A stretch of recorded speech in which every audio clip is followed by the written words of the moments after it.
I'm the chair of the Berkeley Center for Right-Wing Studies, and we're having an event we have looked forward to for quite some time.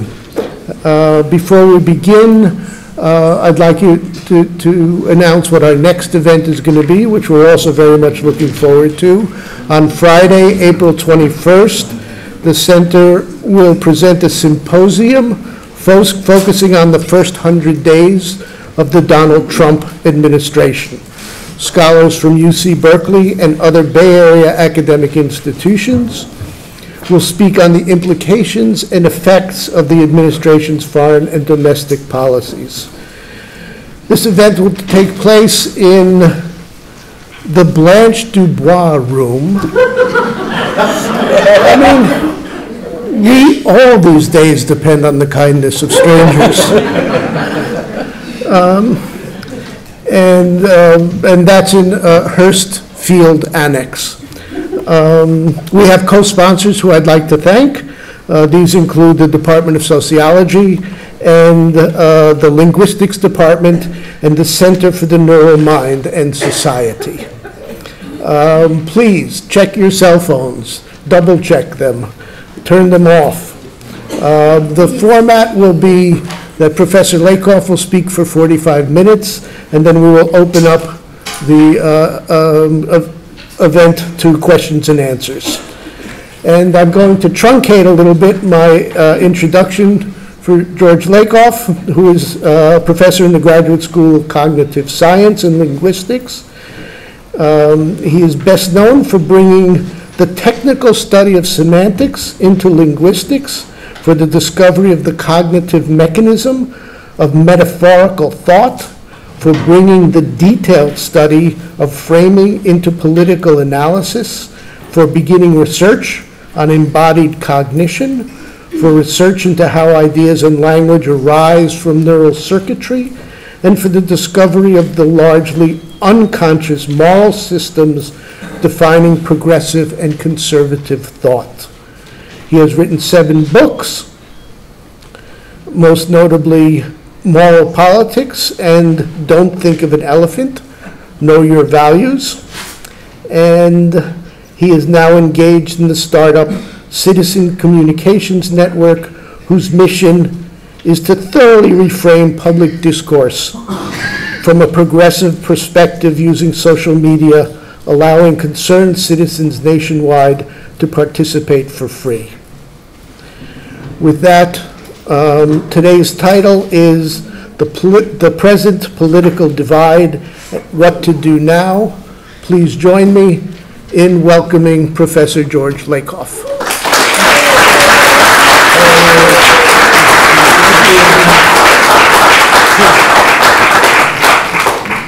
Thank you, Larry.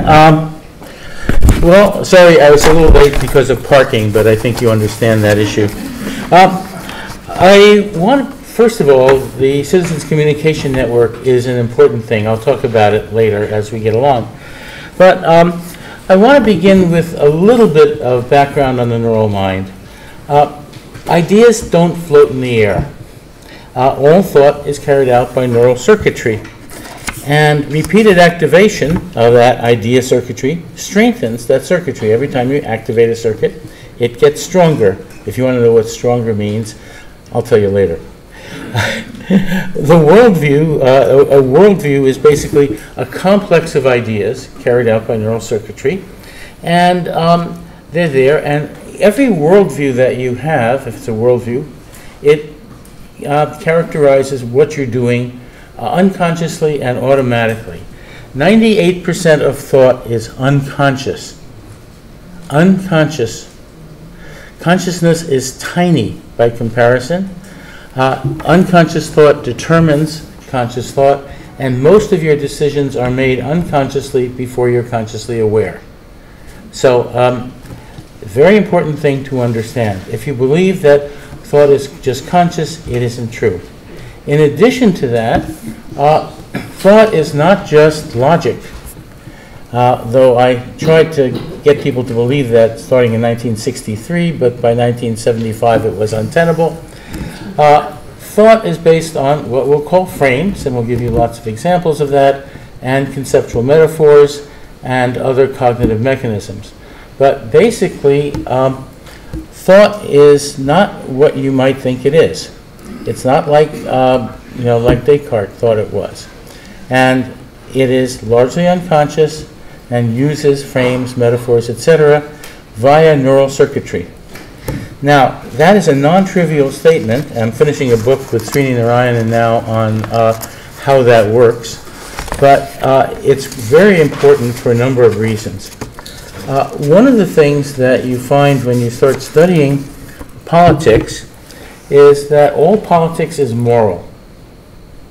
It's based on, moral, what we'll call moral views, and what that means is the following. Imagine a politician who gets up and says, here are my policies, do what I say. Now, the assumption is that it's because it's right, not wrong. It's not, it's evil, but do it. It's not, it doesn't matter, but do it, right? It's assumed to be right.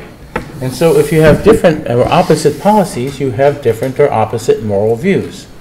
That is crucial to understand. What is a moderate? A moderate conservative is someone who is partly progressive on some views or other, varies from person to person. A moderate progressive is somebody who's partly conservative on some views or other. What does that mean in one brain? How do you have opposite worldviews in a single brain? The answer is very simple if you know some neuroscience.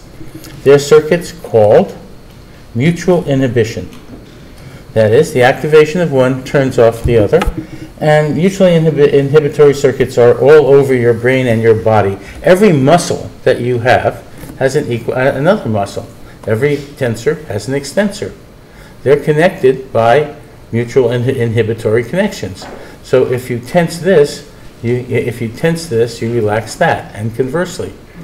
That is, the same thing works with different worldviews, opposite worldviews.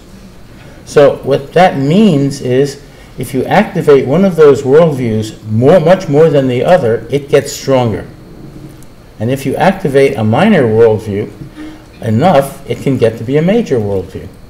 That is, if you take, for example, progressives who are partly conservative, and then you activate their conservative worldviews very, very strongly over a period of time, they can get more and more conservative. How do you activate a worldview? Through language. You just repeat language over and over. That activates those ideas. By the way, if you're in back and you want seats, there are lots of seats. So come on up if you want. Okay, so that's a very basic thing for the following reason. In 1994, the Leadership Institute was formed by conservatives. They train people who want to be conservative leaders in their communities to think and talk conservative. They have trained 160,000 people in their first 20 years, as of 2014. They're all out there. Look at the red state map. 160,000 people out there receiving talking points every day, booked on radio, TV, etc., saying conservative things all day. It's not just talk radio, though that's part of it. It's not just, to talk TV and so on. It's over 160,000 spokespeople who are trained.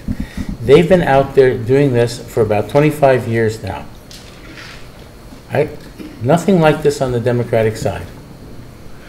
The Democrats knew about it and didn't do anything about it because that would make them be like Republicans. Terrible thing to do. Now, so think about that for a minute. That is what happened. Now, back in 1994, when the conservatives took over Congress, they wrote a book called The Contract with America. It was written by Frank Luntz, their major framing expert. And it said the following: if you elect us, we pledge that we'll get rid of all abortion, and we will have a flat tax.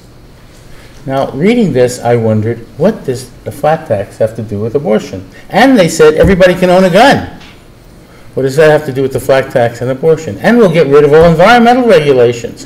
What does that have to do with the others? And another bunch of things. You know them. You've seen them. Now, what do they have to do with each other? So I looked at these. I said, that's weird. These are funny people. But I study generalizations about cognition. I have the opposite views. What's the generalization about mind? And I couldn't figure it out. I didn't know, but I knew it was a problem in cognitive science. So I studied it. And in a mere 6 to 9 months, I got the idea. I asked myself at some point, why conservatives talk so much about family values? And the reason turns out to be very simple. That we understand the nation in terms of a family. We have founding fathers. We send our sons and daughters to war. We have homeland security. We don't want missiles in our backyard, and so on. So what I did was I said, okay, if that's the case, let's go back. We have two different views of the nation. What views of the family would give rise to that? And it's important to see why when asked that question. Where are you first governed? In your family. So if you have two different views of how to be governed, that could come from two different views of the family. So I worked backwards. Through that, I'm one of the people who figured out the structure of metaphor, the formal structure of metaphor. And so out popped two different views of the family.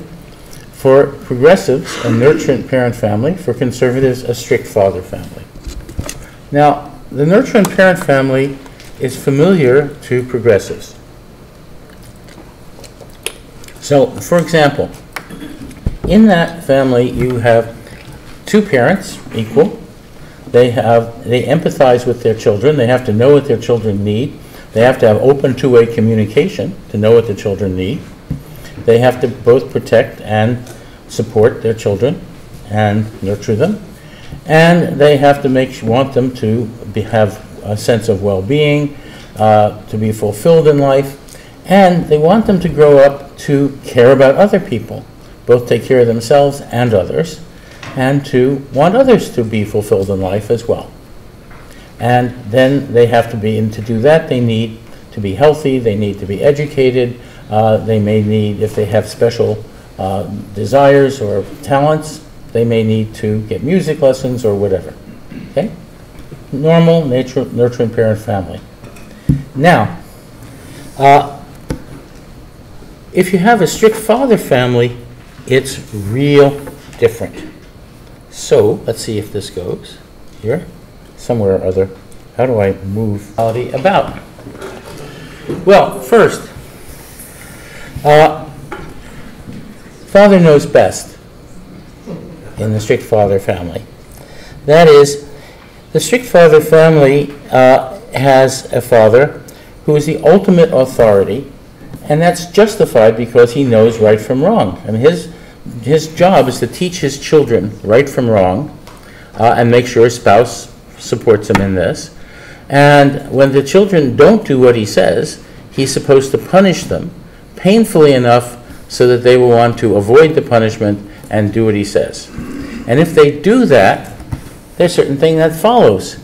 They can become disciplined through physical discipline, which is called tough love. They get mental discipline, right? And what happens is that instead of doing what feels good, you've heard about feel-good liberalism. That means you didn't have a good enough strict father. Instead of doing what feels good, they do what's right, what the father says. If they do that, and they have that discipline, they can go out in the world and become prosperous. Now, what if they're not prosperous? That means they're not disciplined. They're not disciplined, they can't be moral, so they deserve their poverty. Hence, people who are poor are lazy. They're not disciplined. You've heard that argument. Now, that's part of it, but it goes further than that. Let's go a bit more. what you have is the idea that responsibility is always personal responsibility, not social responsibility. It's all up to you. You're on your own. You make your own choices and you go with them. You've heard that a lot this week. And so what you become is just your responsibility. Right? So that's part of all of this, but it goes further. There's a logic which gives you a moral hierarchy. It says that authority is justified by morality and of the strict father type. And that this is natural, that in a well-ordered world, by God or whoever, there should be, and there traditionally has been, a moral hierarchy. Those who traditionally dominated are those who should dominate because they follow this view of morality. That's the idea. The winners are winners because they have the right view of how the world should work. And there's a moral hierarchy, and here it is. God above man. That is, religion has won out, so God above man. Man above nature. We're conquering nature, therefore nature is there for us, we can do whatever we want with it. Right? That's man above nature. Go out there, mine the natural parks, etc. The disciplined above strong people above the undisciplined weak people. We need a strong government to beat up all the other governments, etc. The rich above the poor. They deserve it. They're disciplined. Employers above employees. They're the rich. They deserve to be in charge. Adults above children. In 21 states, there are laws that say that coaches and teachers can beat children with sticks if the children don't follow exactly what they say. 21 states in this country. Western culture above non-Western culture. Western cultures won out. America above other countries. Men above women. Whites above non-whites. Christians above non-Christians. Straights above gays. You've seen this before. Right? This is not 11, actually it's 12 different things. It's one moral hierarchy. It follows from one idea, strict father morality. If you want to understand what's going on with Trump, look at this. But it isn't just Trump. You might say, oh, well, he's a racist. Well, yeah. And he's a sexist. Well, yeah. And he's an Islam, he has Islamophobia. Well, yeah, etc. Go down this list. It's not different things, it's one thing. Strict father morality. Not only that, if you look at conservative politics, arch-conservative politics, not biconceptual politics where you have, conservatives who are not totally conservative but partly progressive, but really arch-conservative politics, this hierarchy will tell you all of their policies. Okay? Against abortion, men above women. Men should determine, reproduction, period. Okay? Just pick one. God above man. We should, judges should be able to put the Ten Commandments in their courtrooms, and so on. You have obviously employers above employees, no unions, right? The rich above the poor, cut taxes for the rich. Make sure that the rich can have health care and we don't care about the poor, and so on. Right down the list. You take an arch-conservative policy and it's right there. They are not different policies, they're the same policy. Now, what about the conservative version applied to politics, progressive version applied to politics? If you take the progressive version, you get a single idea that lies behind all progressive legislation, applied from nurture and parent morality to politics. And by the way, Barack Obama said this overtly in his one of his great speeches not reported in the press, his 2008 Father's Day speech. And in there, he, basically laid out a nurturing parent view at a church, an African-American church in Chicago, and he said to men there who had fathered children but weren't raising them, and he said, "You're not a man. If you're a man, you care for your children. You respect your spouse. She's doing all the work. You raise your children to care about other people. You have to have empathy for your spouse and your children. And if you don't, you're going to raise a generation of people who don't care about anybody else." And then he said, government must work the same way. Very important idea. Now, what follows from that is an idea that goes back to the founding of this country, mostly. It says, citizens care about other citizens, work through the government to provide public resources for everybody to guarantee their well-being, their freedom, and the possibility of their fulfillment in life. Right? Life, liberty, pursuit of happiness. Right there. That says that the private depends on the public, and businesses are a major part of this. So from the beginning, you had public education for business. You had, for business, protection, roads, bridges, and so on, transportation, interstate commerce. You had a judicial system, mostly for corporate law. You had a national bank, a patent office, and so on. That is, you had public resources that made business possible, and you still do. Consider, where did computer science come from? The NSF. Where did satellite communications come from? NASA and NOAA. Where did the internet come from? The ARPANET, the Defense Department. What about cell phones and GPS systems? Do you all know? Okay.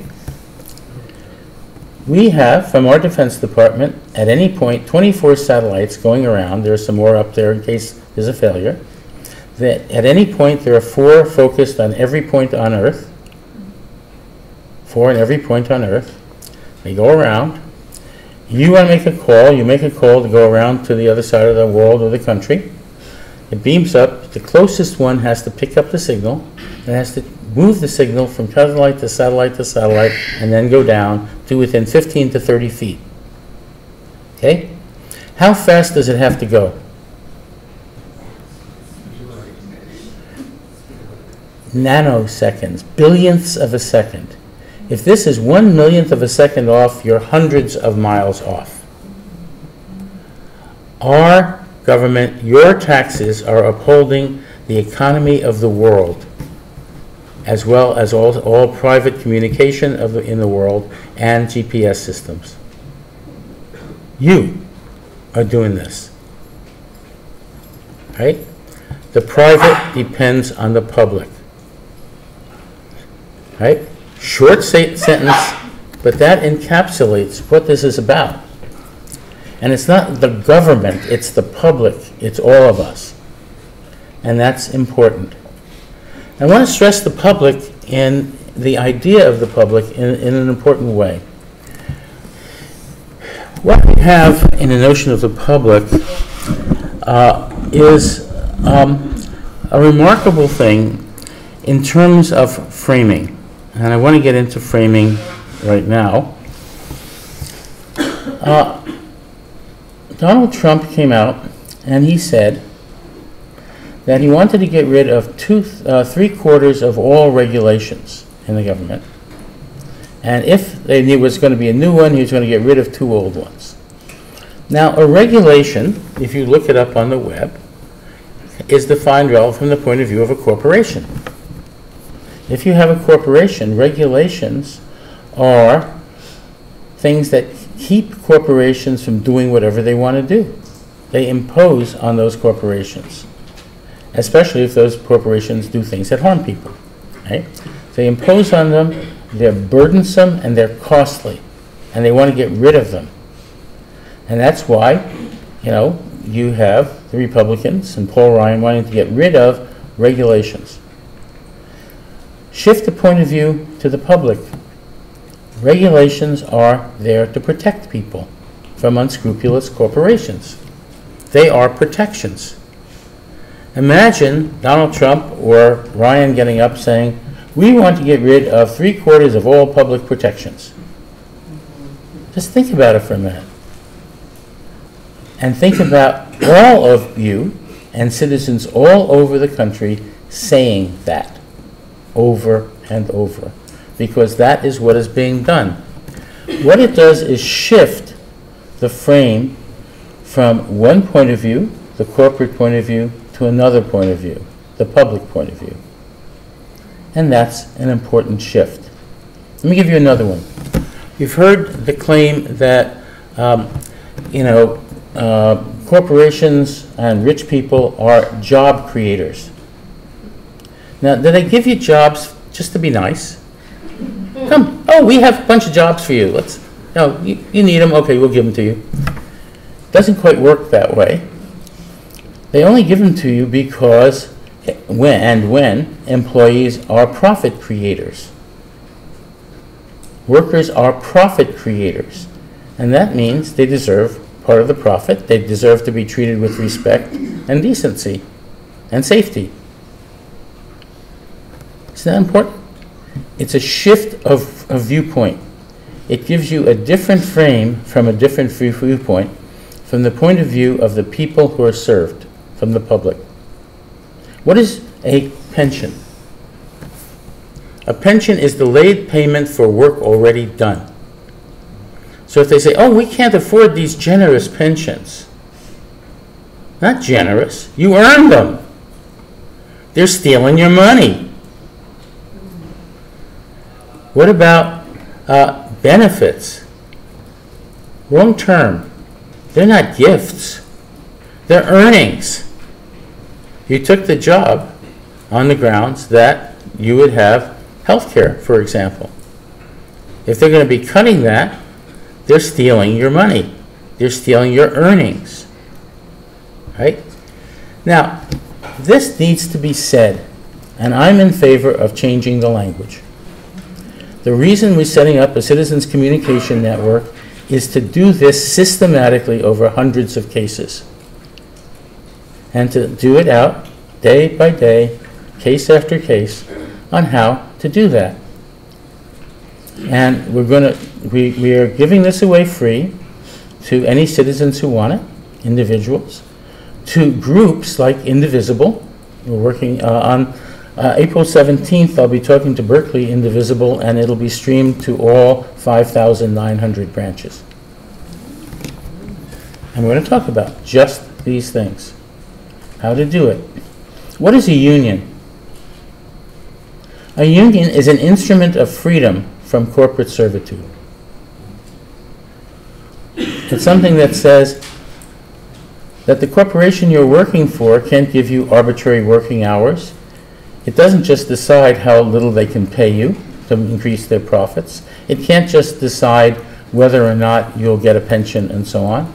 That is, if you are organized together, then you have more freedom. And that's how you got weekends and 8-hour weekdays and so on. When my mother had to go to work at the age of 12 in a factory, she worked 10 hours a day, 6 days a week for very little money for 25 years in the factory. Not great. You don't want people to have to do that. But there are people doing it. Maybe not from the age of 12. Okay? I'm the first person in my family, my brother and I, who's 10 years older, are the first people in our family to go to high school. Not college, high school. Okay? And it's important to remember what unions have been about, what it means to be a working person, what work is, and what a job is. It's not just a crummy job. It's a job that has to do with your identity, your skill, your ability to give people something, right? Through your skill, through your work, and to support yourself in that way, and your family. All of that is there. And this is something often forgotten. It needs to be remembered. Okay, so let's go back and on to other things. Somewhere or other. Now, one of the questions is, why is it that the folks who voted for Trump don't care about whether he lies? Ever worry about that? They don't care. They know he lies, okay. So he lies. Why wouldn't they care? Right? Very important thing. Family-based moral worldviews run deep. You think about it. You have a moral worldview. Whichever you have, and maybe it's partly one and partly the other. Maybe it's a mixed worldview. But the point is, that moral worldview defines who you are as a person. It's your identity. If you do things against your moral worldview, you're not doing what's wrong. You tend to think that you want to do what's right, not wrong. That means you have to fit your moral worldview, whatever it is. Right? Very, very important idea. Why is it that poor conservatives vote against their interests? Because they're voting their identity, their moral worldview. They're voting for their moral worldview. And not only that, if they think that's right, they want the world to run that way. If the world isn't running that way, you feel oppressed. And right now, if you're a progressive, the country isn't running our way, and you feel oppressed for a reason. So for many years, arch conservatives who had that moral worldview felt oppressed. And they kept talking about how oppressed they were. And now they cheer. They're no longer oppressed. Now, are these people just populists? What is a populist? Right? Is a populist just somebody who wants more material goods? Well, the Democrats seem to think so. So, I heard an interview with Chuck Schumer and Bernie, and they said, oh, there are these populists on the right, but we can turn them into populists on the left simply by giving them more stuff. Giving them better health care, getting them higher wages, etc. Just turn them around. Not so simple if it's based on their moral worldview. If it's not just that there are white working class people who weren't earning enough money. If instead those white working class people not only weren't earning enough money, but had a strict father worldview and thought that someone with that worldview ought to be earning more money and running the world. And they looked at Donald Trump and he said, yes, look at me. And that's part of what's involved here. Your moral worldview tells you what your world should be like. And if it isn't that way, you get frustrated and angry. Anybody in this room frustrated and angry right now? Now, the strict father worldview turns out to be applied from fatherhood to the world in various ways. And you can see a few of them here. White evangelical Christians have the view of God as the strict father. There are plenty of Christians who are not right-wing Christians, who are progressive Christians. Even evangelical progressive Christians, especially in the black churches. They don't necessarily have God as the strict father. They have a different view of God as a nurturer. Right? It's a very important difference. Laissez-faire free market conservatives. Of corporations are the strict fathers. They should be able to do whatever they want to do. Make as much, and their job is to make as much profit as possible, because, and they know right from wrong. You know, we must make as much profit as possible. Now, there's nothing in their charters that says this. Do you realize that? They're often said, we are legally bound to make as much profit as possible. That turns out to be false. The charters say that they're there for the public good. But people don't read the charters to them. Time to do it. Okay? There are identity conservatives, where strict father morality, as we've seen, defines their identity. The poor conservatives, for example. And this says, basically, in all of these cases, that there's minimal government. That is, government exists to support strict father morality. It doesn't mean small government or weak government. Under Trump, you're going to have very strong government. Not small government, but it's there to support his view of what's right and wrong. Right? So the idea that conservatism is about small government, no. It's about getting rid of public resources. And this is something that Paul Ryan said this week. Right now, I see Paul Ryan as a kind of apprentice, a dictator apprentice. Ryan and Trump kind of enable each other. But they're really about the same thing. Ryan said this week about the health care bill, when he was talking to the Conservative caucus, he said, this is our chance to get rid of government telling us what to do. Right? We can get rid of it and turn government into the market. Privatize the public. That is why you have Betsy DeVos privatizing public schools. That's why you want to get rid of the EPA, so that you get laissez-faire corporations doing what they want to on the environment, and so on. That is what's really behind not just the health care bill, but what Republicans are doing in case after case after case after case. It's strict father morality, and with all of those consequences. So if you're trying to understand this, this is a big deal.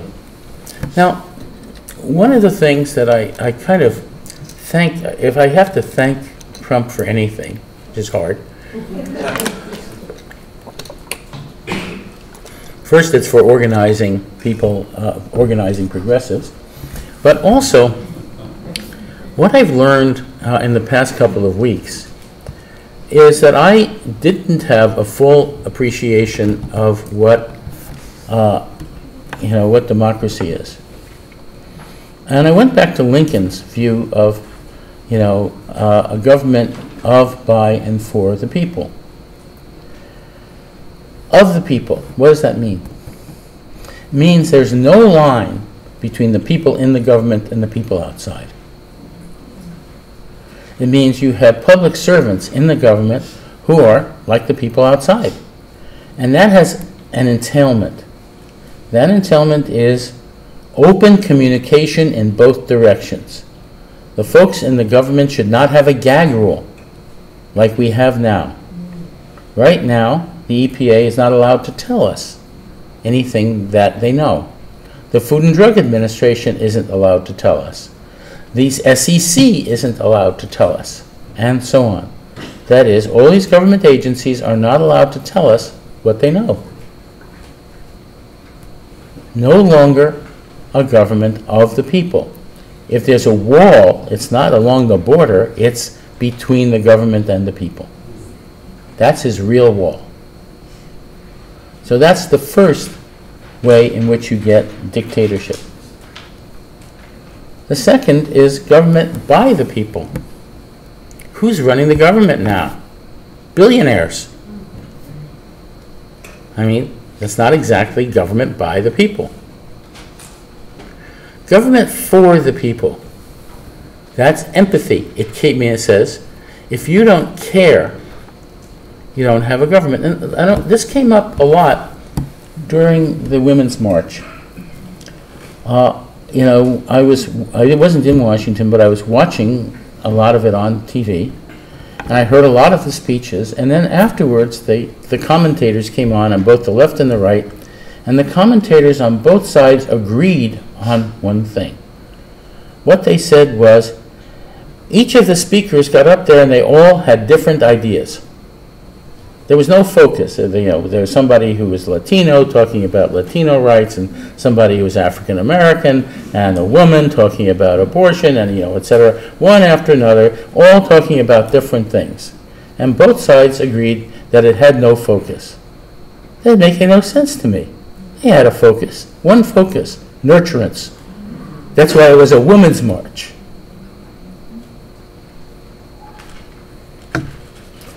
Very important to think about that. One focus. Now, I want to go on with this in a couple of other cases, but I think before that, I think you need to understand how Trump operates. There are some people who think that Trump is a clown, that he's stupid, that he's uninformed, that he's emotional, that he just tweets randomly in the middle of the night, etc. None of that is true. Trump is a master salesman. He's been doing this for 50 years. He is selling himself at all times.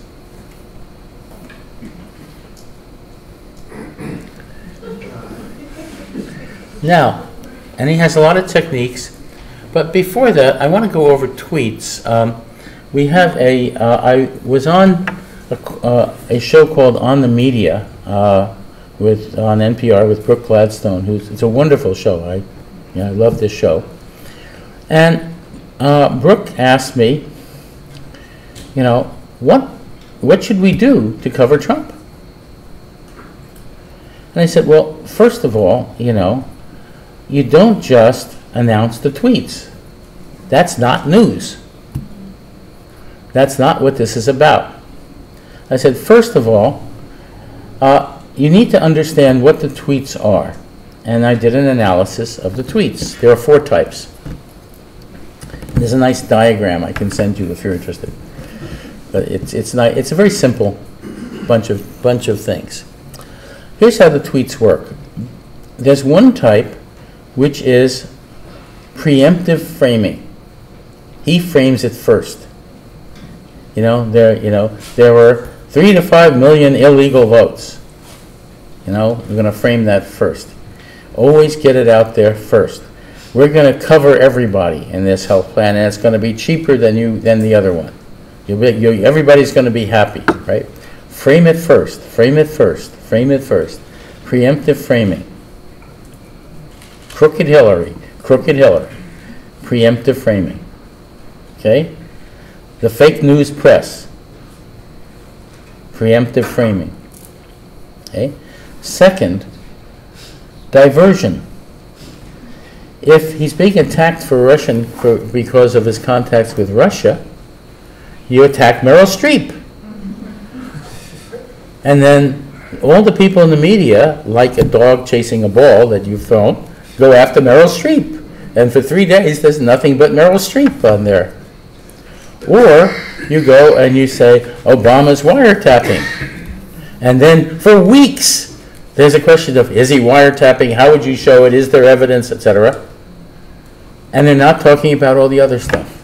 And they're not talking about what Ryan is doing. They're giving cover to Ryan. Very important. Okay? So those are diversions. There is attack the messenger, which is the other one. Attack the press. Always attack the messenger, or attack the intelligence services. So attack the messenger. And lastly, a trial balloon. Test it out. Well, everybody should have nuclear weapons. Japan should have them, South Korea should have them. Let's have everybody have nuclear weapons. And then for at least 4 hours the next day, they have the author of a book on nuclear weapons talking, and then it's gone. Ah, okay. We're okay on that one, and on and on. Trial balloon. Those are the four things and combinations of them. All the tweets are like that, and all the tweets are strategies.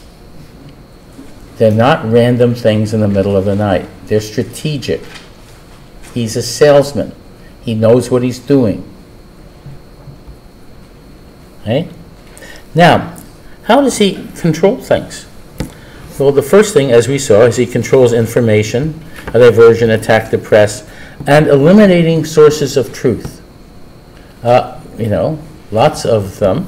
How do you eliminate sources of truth? One, gag rules on the government.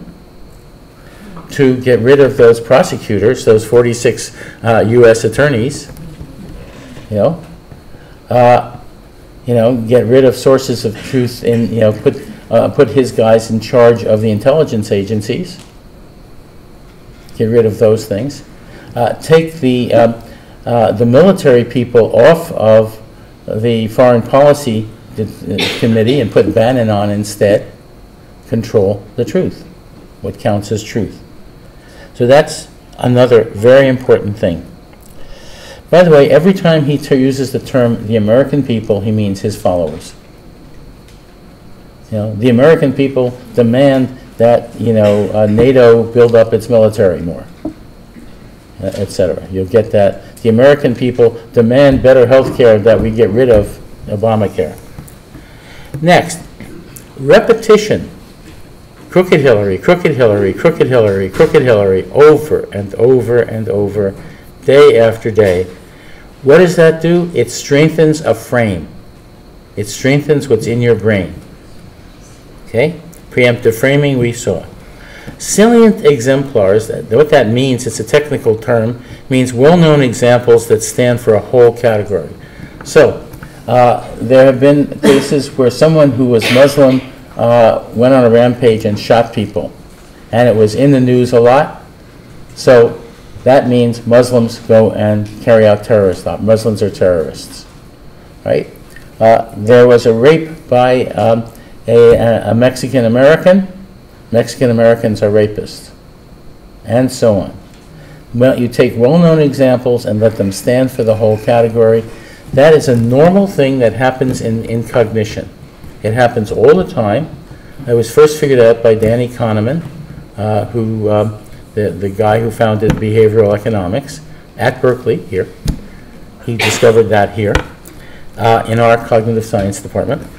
And so salient exemplars, metonymy, a person for a group, for a nation, for an ethnicity, etc. And this shows up in certain things. He'll say, we're going to knock out ISIS, as if it's a person, and just hit them. So you have expressions like that, but also you have understanding individual people who may not be very nice standing for a whole group. Grammar. You have partial modifiers for total modifiers. Example of this is the ambiguous statement, the ambiguity of things like the industrious Japanese. Means those who happen to be industrious, or the Japanese, all of whom are industrious, right? And so what you have is the partial standing for the total, as in radical Islamic terrorists, which suggests that all Islamists are terrorists and Islam, etc. Okay? So he uses grammar. Pragmatics. It says, believe me. That means I have personal experience and I know. Okay? No more. I'm in charge. I can make sure this won't happen again. And so on. Then the other thing that's very important has to do with causation. And this is subtle. There's a distinction between direct and systemic causation. Direct causation is I pick this up and I take a drink. I used force on this. The water went from here to here, right then and there, direct causation. In the environment, you mostly have systemic causation. Why is it that global warming can cause snowstorms and floods, right? Well, there are chains of causation. You get, you know, a lot of heat over the Pacific Ocean, get more evaporation with energy. The wind blows north over the pole. In winter, it's dark and cold there, goes down over the East Coast, falls as lots of snow, right? That's systemic causation, and there are 4 types: chains of causation, interacting causes, feedback loops, so the more the polar ice cap melts, the worse it gets, right? The hotter things get. And probabilistic causation. Okay? Now, this is something, it turns out that progressives are better at systemic causation than conservatives are. Because if you're a conservative, then if somebody, you know, doesn't do what you say, you ought to punish them right away. It's like direct causation. Build a wall. Establish a tariff, right? Pass a bill. Do it now. Direct causation. Most of the world works by systemic causation. And that's what you're seeing now with the healthcare bill and so on. So these are important, but what's important is these things are moves toward a dictatorship. They eliminate government of, by, and for the people. And it is not just Trump. It is the people he's appointed, and it's people like Paul Ryan and Republicans in Congress trying to put gag rules on and get rid of regulations and so on. That is, this is being put forth right now. And you should not just be blaming Trump. You should be watching what the Republicans are doing, because they're all engaged in this. So what do? First thing you do is you learn basic framing. First lesson of framing is from the title of a book, Don't Think of an Elephant. Right? If I say don't think of an elephant, you think of an elephant. Nixon said, I am not a crook. You thought of him as a crook, right? And so on. And this is the same thing. What's happening now is a lot of activists want to just negate the other side, resist, shut it down, you know, etc. Shout them down, rather than saying what you believe and shifting the frame from the corporate and the conservative frames to progressive frames and public frames. And doing it and repeating them over and over and getting them out there. The idea of indivisible is good. Go out there and do it, but don't do it just by being negative. Be positive. Tell people what they should be doing, not just what they shouldn't be doing. Not, you have to tell them in part, when you should be doing this, obviously you can't be doing that. But importantly, you start with the positive and the positive moral basis of it. Say, this is the right thing to do, and here's why. And then, of course, therefore, you don't do the others. You don't just, you know, and you also, one of the things that is taught in the Leadership Institute, the first thing that's taught is don't use the words of the other side, because that evokes all their ideas. So the more you argue against something using their words, the more you help them. You know, you're strengthening them every time. Notice, in order to negate something, in that case, you have to activate it to negate it. I'll give you a nice example of this. The first one, when I was teaching pragmatics back in the 1960s, been around a while, when I was teaching it, the first example I gave was the following. Imagine you go up to a friend and whisper in his ear, your wife is not having an affair.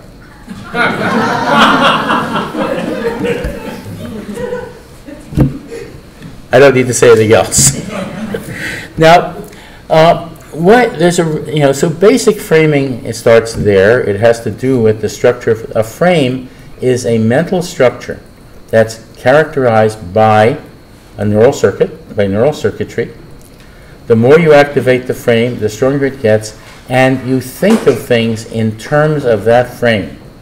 When you're using that frame, you're thinking in terms of it. So if you're thinking of regulations, you're thinking in terms of a regulations frame. If you have protections, you're thinking in terms of a protection frame.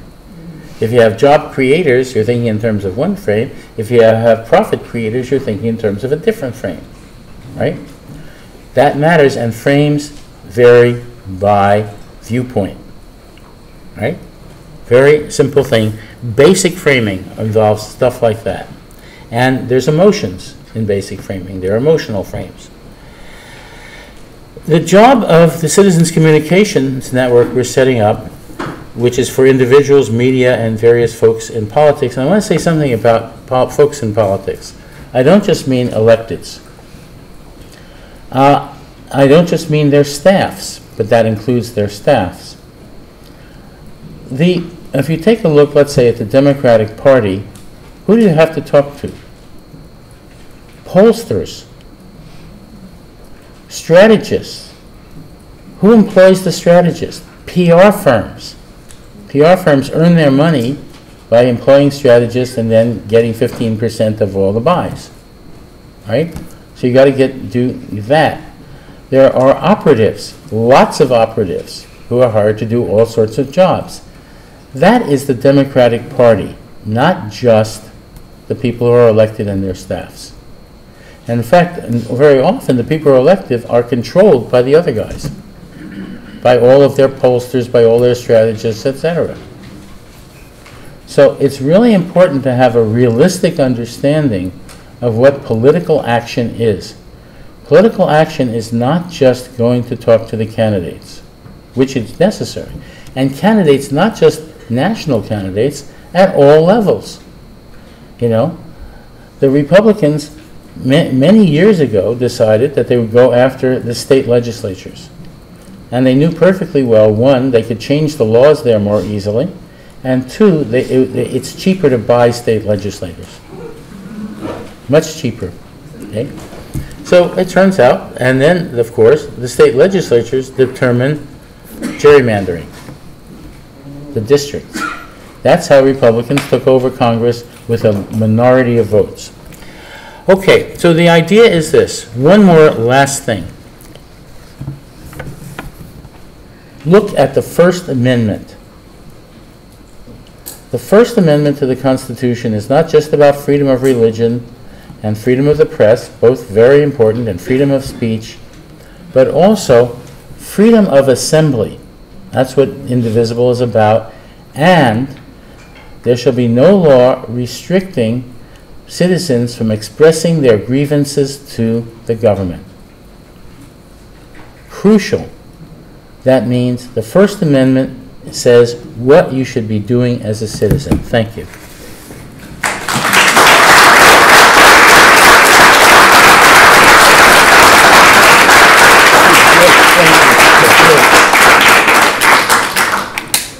We have people going around with microphones over there. Cynthia?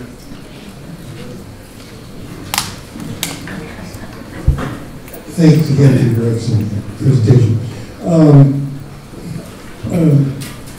You know, it seems that the advent of Trump is similar to global warming. We haven't done enough to prevent it, and now we're dealing with the consequences. I've been going to a lot of protests, a lot of, I mean, all these organizations, activist organizations, at least in the Bay Area, seem to be they're tripling, quadrupling their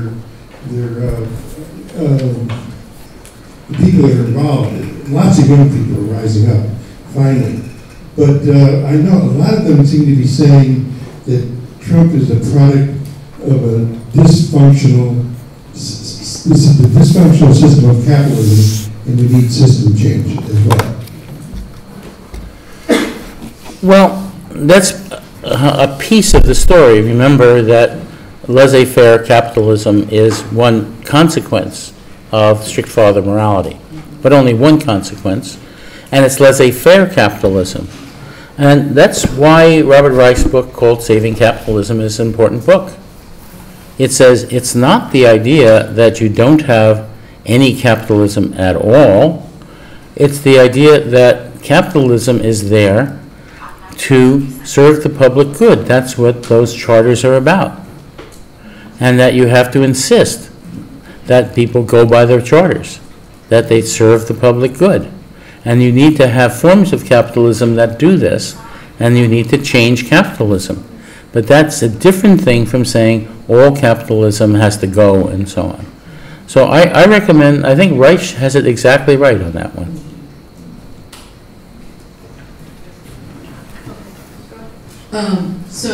You mentioned earlier about Schumer and Sanders, and that you said that they were probably in the wrong frame, I would say. Yeah. So what would have been a better frame that they should have approached the issues at? Because I don't think that we can't get those people to vote differently. I don't think you're saying that. Well, some of them not, but there's one thing I left out here. It's not just that you have people who are partly conservative and partly progressive, but there's an interesting trend in conservative communities. There is what I'll call in-group nurturance. That is, if you're in a conservative church, you take care of the people in your church. You may even build them a house if they're good churchgoers and they just happen to be poor and losing their home, and so on. You take care of the people in your church. You have free child care, etc. You take care of the people in your military group and the military on military bases. Military base is a socialist community, right? You take care of the people in your military group. But in a larger sense, when you start looking at communities of conservatives, and I grew up around them, they often politically are conservatives. They really believe in strict father morality in government and so on. But when it comes to their own community, the place where they live, people they're around, they're great. They care for the people in their community. They care for the people that they go bowling with, or on the Little League teams, or whatever. They work on all kinds of things in their communities. And, when you have a flood, and there's a conservative community, guess who's going to be out there swinging the sandbags? Those conservatives. You have a fire, guess who's manning the fire hoses? Those conservatives. They're there. I grew up in a rooming house near a Navy base. The sailors in that rooming house were political conservatives. They're all from the South. Personally, they were great. Around the rooming house, they helped in every possible way. Had no problem, not only no problem getting along with them, we liked each other. And they were extremely helpful. And I think this is something that a lot of progressives miss. They miss the fact of in-group nurturance among conservatives. And that's the basis on which you can start a conversation.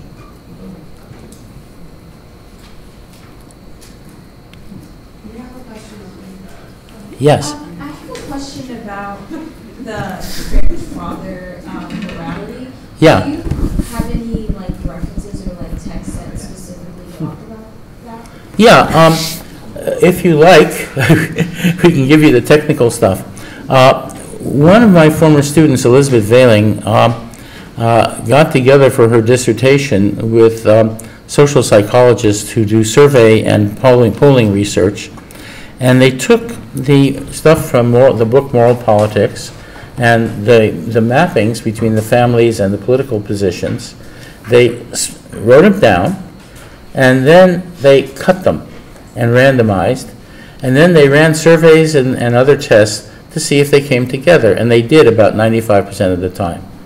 And also, she's been working in Europe a lot, and it turns out they come together more in Europe even than in America. And, she has also used that in Austria. She's from Germany, and she started working some time ago with the Austrian Green Party, and she spent 4 years training them on framing, and they won. They beat the Nazi Party, right? This is something that's very powerful, but the Democratic Party pollsters don't understand this and don't get it. And there's a reason why, and it has to do with universities. And this is very important. Why is it that the Democrats don't get this? And that the progressives on TV don't get it. The reason is that compare what happens when a conservative goes to college and a progressive goes to college if they're both interested in politics. Conservative goes to college, what do they study? They're studying something about business. In that curriculum, there's a course called marketing. What do marketing professors study? My field, cognitive science. They study how people really think in terms of frames, metaphors, emotions, images, narratives, etc. So they know how to market their ideas. If you're a progressive and you go to college, you're interested in politics, what do you study? Study political science, law, public policy, international relations, national actor model, classical economic theory, etc. Right? What theory of reason is taught in those fields? Enlightenment reason from Descartes in 1650. And what does it say? It says, all I think, therefore I am, right? All thought is conscious when it's 98% unconscious. All thought is literal when it's largely frame-based and metaphorical. It says that he was a mathematician. He says, thought is like a mathematical proof. It's logic. No, it's not logic. It says that reason, as he defined it, was what makes all of us human beings. Therefore, we all have the same reason, that it's conscious, it's rational, it fits the world literally, and it's logical. Therefore, all you need to do is tell people the facts and they'll reason to the right conclusion. Have you heard that before? Right? Not true. Right? Where we are, in this university and other universities, we bear the burden of miseducating people who go into progressive politics. Over there. Yeah, well, I'm wondering about the strict father morality. I'm sort of thinking it's like a ghost in a machine. And after all, there's so much social theory that posits that the dynamic of modern history really is a dynamic of self-determination. Self-determination, Yes, responsibility for yourself, yes. Hold on, that's at the high end. At the lower end, we see the dissolution of structures of authority in popular culture. There's a lot of theory about that, of course. The rejection of gatekeepers that we see in connection with the internet, so that there's a kind of spreading rejection of authority in modern society. And even if we look at the people who embrace the concept of the strict father ideology or morality, we see that very frequently the fathers don't function very well, the fathers are even absent, the family that is the sort of ideal of this concept doesn't really exist in so many cases. So I guess my question is, what keeps it going? The brain. Look, I mean, look, I agree with everything you just said. What you described was a strict father group of people, about 35% of our population, who grew up with an ideal, not a real view of what a family should be. It may have been dysfunctional, but they learned that that is what it should be, whether it was dysfunctional or not. And you get these people who are raised in dysfunctional families, and they'll say, yes, this is what it should be. And the same thing is true with, yes, we have nurturance out there, and it's there. Now, the question is, what is spreading? What's spreading in the political world these days? What's spreading in Holland? What's spreading in Poland? What's spreading in, various other countries? What you get is Trumpism spreading in France, of all places. Marine Le Pen is going to be one of the final two candidates.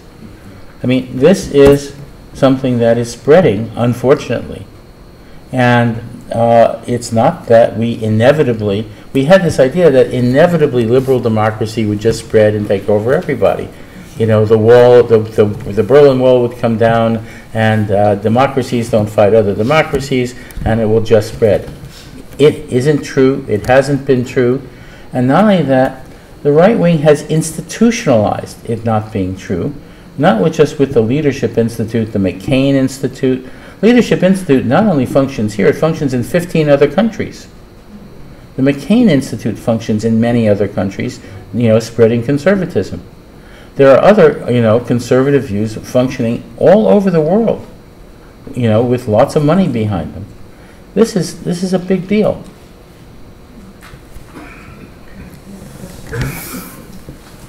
Go ahead. So Donald Trump's our strict father.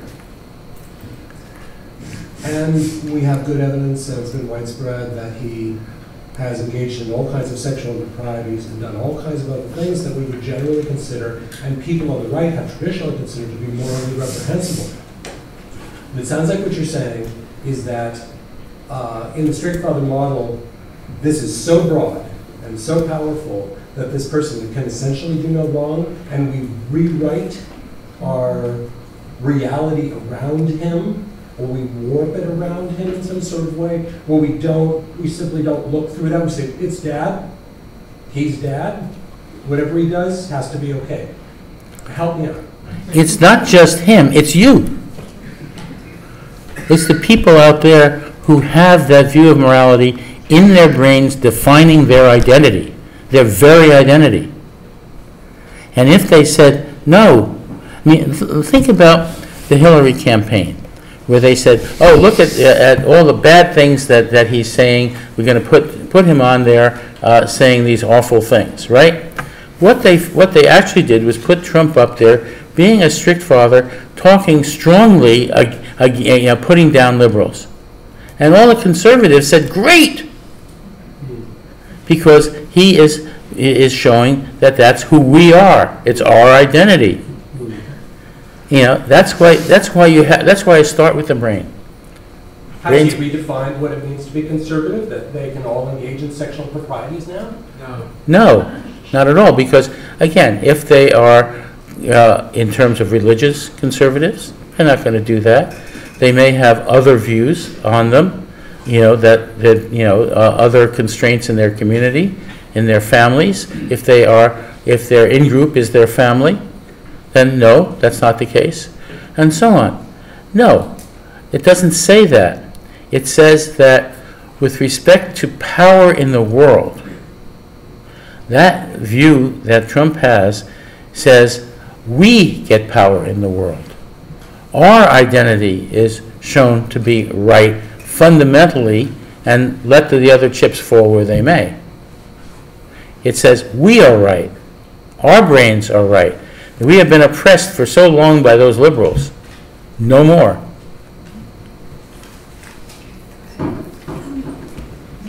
Can habitual critical thinking have an effect on worldviews? Can what? Habitual critical thinking. Principle, what kind of thinking? Critical thinking. Critical thinking? All right. This is a question. What is critical thinking? There's a traditional critical thinking that goes back to Descartes. It is thinking in terms of logic and facts and so on. There's a real critical thinking which says, how do people really think? They think neurally, one. They think in terms of frames, which are in the neural system. They think in terms of metaphors, fitting the world. They think in terms of embodied cognition. We know that thought goes through the body. If you just had thought in your brain, you couldn't do it. So you couldn't. Is your answer no, basically? What? Was your answer no, basically? The answer was the definition of critical thinking is wrong.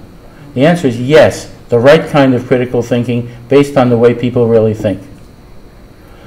Traditional critical thinking is based on Cartesian thinking, and that is false. Yeah. The indivisible document written by the congressional staffers based on their study of Tea Party tactics said very explicitly that progressives should just resist and not worry now about positive messages. And you seem to say exactly the opposite. So you seem to disagree with their strategy, but maybe you can clarify. If you actually read their actual whole booklet, the whole thing, that's a minor part of it that I think was a mistake. Most of it says is about the following. What do people running for office care about? Being reelected, right? They don't care about people who are not going to vote for them. So get the people in their districts. They care about, people having a positive view of them. Get out there and give a negative view of them, whatever. It says, do not be impolite. Whatever you do, be polite when you're doing it. And they have a lot of people out there not being very polite, right, who are violating that booklet. Those people, they said, here's how you find out an email or a phone number of your elected official. Very useful information, terrific information. That sort of stuff is fine. And then they pointed out that what the Republicans did was, in the face of things that they found to be morally wrong, they said no. Now, calling it the Tea Party was a mistake, because it's a very different kind of thing than the Tea Party was. This is a movement that has to do with empathy, with a different view of what morality was, a different motivation than the Tea Party. Really very different. I think that was a mistake to say that. But they were right to say, stand up to it. Don't just give it away. Obama kept giving everything away beforehand. When he set out to do health care, he didn't have anybody from single payer there at all. He just gave it away. And and these guys said, no, you don't do that. You stand up for what you believe. And I agree with that wholeheartedly. And calling it Tea Party stuff is, I think, a mistake. And I think it also is very important to talk about things positively, because you can. The people who wrote this were very, very canny about certain things, but not about framing. They need to be a little bit better about framing. So I think they could use some better framing. I think they could use some better notion of what's positive. And you can say what's positive with the implication that the opposite is wrong. And you can then say that the opposite is wrong after you've said what's right and what's positive and why it's right. I have one last question. Professor, first of all, thank you for what you've imparted to us. I do want to make a statement about something that you said, or at least posited as a thought, and that is the biggest problem we had was when it came down to the binary choice of Hillary or Trump, because before that, and even though we know that going down whether it was Cruz or Rubio, there was a long laundry list of people who might have been unacceptable to me politically, but at least would have used the political parlance. So once it became Trump versus Hillary, even those people who may have been politically conservative or evangelicals were then going to be pragmatic and say, he could have bitten the heads off of infants, but if I'm going to get the Supreme Court nominee that I want, I'm going to go vote for him. That's a statement I apologize for making it, but I would love for you to hear what you have to think about it. But the second part is this. What you talk about is framing. I, 40 years ago in college, learned as ad hominem, because when he frames so many of these things, he talks about crooked Hillary or lying Ted, or even, and this is the most demeaning, little Marco. Okay? So my question to you is, and I heard you just say 2 minutes ago, we want to be positive in our framing.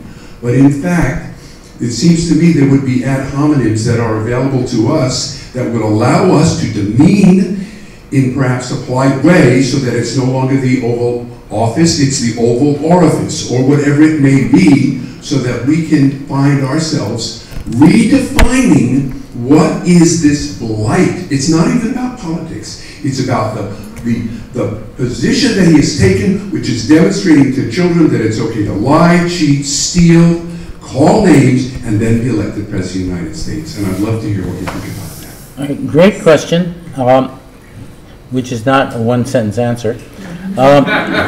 First, You raise a lot of very, very important issues. Yes, I think that talking about the dictator's apprentices is very important, and how they are apprentices, and what that means in the destruction of democracy. I think we have to talk about that. Those are things, and to do that, you have to talk about what democracy is positively in terms of by and for the people first. First you do that, and then you go to the other side, to the dictatorship. You say what is right, and what people feel is right. What you feel in your bones is right of by and for the people. When you feel it in your bones, then you go to the negative side. But you don't just call names for the sake of calling names, right? That's extremely important. The Hillary campaign screwed up massively. And the screw-ups had to do with, again, not framing anything in terms of positive things, not framing them morally. And this had to do with the Democratic Party. Debbie Wasserman Schultz said to the candidates, she would not fund any candidate through the DNC funds if they talked about morality. They had to only talk about facts and be factivists. Right? There was, that's serious. Those ideas were put into the polling that was done. The polling was a disaster. The polling only polled on demographics. They didn't understand what a conservative was. They didn't know about strict father morality and moral views. And so in their polls, they never polled for morality. So they assumed that if you had suburban educated women around Philadelphia, they would all vote, for Hillary, right? No. They're Republicans. Yes, they wanted their person on the Supreme Court because they were conservative women, right? If you had actually found out what their moral views were, you would have found that. There were about a third of Latinos voted for Trump, right? They came from conservative traditions. If you had been able to poll on that, and now we know how to poll on it, and their pollsters never changed, because their pollsters make their money doing what they did before, right? All of that infrastructure that in the party needs to be changed. And we know how that needs to be changed, and it isn't easy, because those folks are there. They've been there a long time. They know how they run things, and they think they got everything right. It's very hard to change that, but we have to. And I think that going through organizations like Indivisible and dozens of others is the way to do it.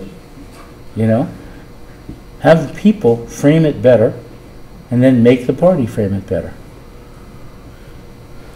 Okay, join me in thanking Professor.